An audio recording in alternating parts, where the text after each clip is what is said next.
nyanyi dilo ibaje nyir ga sukar jale we jaga mo din pie do jaga pen yal pinyu gol yar nyana bang mayen nyane mabiur ding nyane una lir bonya de nyanyi dilo jaga mo ben jale si kon ga sukar angere ge ni jor we kala manyang madab di mayo maguma lwala yuen jaga mo udi jale si kon ga sukar angere ge ni jor we kala manyang madab di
iwe na rema oi ton ni riang ijo Kala oi na kir ma mere gura kuota ni ardunda tenga ni amia dom bayan jale oi ding amia la de bayan jale oi ding amia dom bayan jale oi ding amia la de bayan jale oi ding alaunu kuye jene en kyo ma jonga mo la ban ding ale ralandi ding nyane jila kunyane di ta kunyane yom kunyane jala jol jerenge jol bagi di da jagir kunyane gun rol modela kunyane ngak kunyir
penye mabur mas kamishna maune garang nyalo yas kwejuge ngombe ndol tiar wele jijibanu na jeglu wele jijibanu na mai bajuge ngombe ndol tiar wele jijibanu na jeglu wele jijibanu na mai ban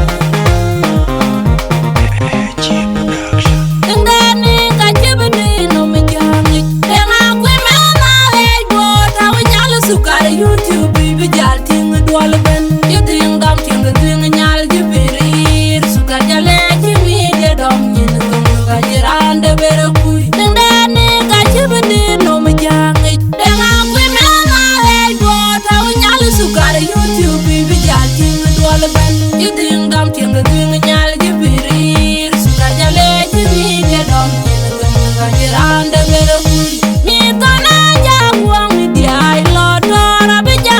dual bene mi dia jipirir kimu bal kaga kulor piaga jago mi dia lor yen wani ena tin lor jale DRC riam jol ma jor kulor piaga jago men duke men ul pa bod kuloda bele warana dia nya ba dia unwa kuloda dije ko ya wan ko tawdin nyan sukar ku bi jang ni tana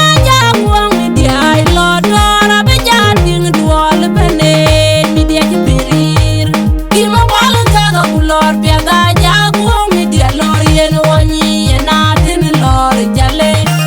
DRC riam jol ma jor lor piaga jago men duke men ul pa bod kuloda bele warana dia nya ba dia unwa kuloda dije ko ya wan ko tawdin nya sukar ku bi jang